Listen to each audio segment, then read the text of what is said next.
Chapter 2 का part है विलियन। तो विलियन दो प्रकार का होता है, जैसे अभी पढ़ने वाले हैं। तो सबसे पहले आप जानेंगे विलियन की परिभाषा। तो विलियन जैसे कि हम जैसे समझ लेते हैं कि ये चीनी है। क्या है? ये चीनी और ये पानी। जब इन दोनों को जब हम घोलेंगे तो ये समांगी मिश्रण बनेगा।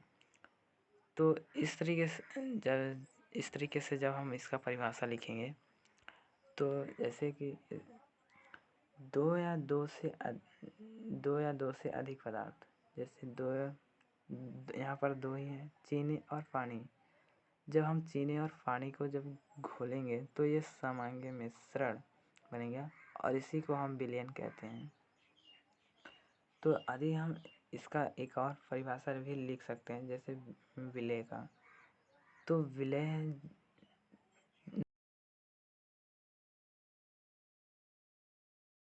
तो जैसे कि जिसकी मात्रा कम होती है, जैसे विलयन में जिसकी मात्रा कम होती है उसे विलय कहते हैं, और जिसकी मात्रा अधिक होती है उसे विलायक कहते हैं।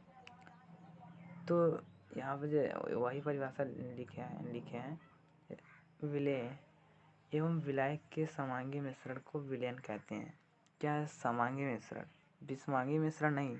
जैसे कि हम यहाँ पर ले लिए, जैसे बालू ले लिए और पानी, तो ये विषमांगी मिश्रण हो जाएगा।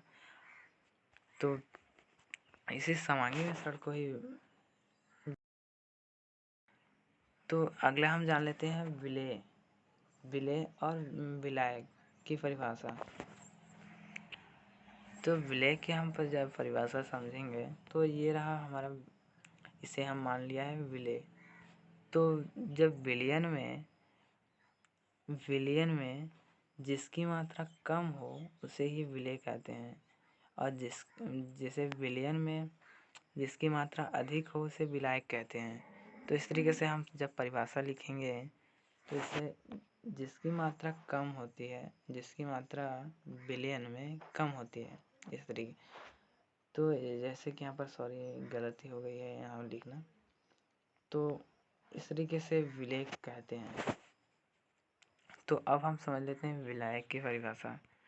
तो विलायक में हम जब समझेंगे तो इसमें दिया है कि इसे विलय में जिसकी मात्रा अधिक होती है उसे विलायक कहते हैं। तो इस तरीके से जब हम परिभाषा लिखेंगे तो जिसकी मात्रा विलयन में अधिक हो उसे विलायक कहते हैं। अगला पार्ट हम बनाने वाले हैं द्विअंगी विलयन।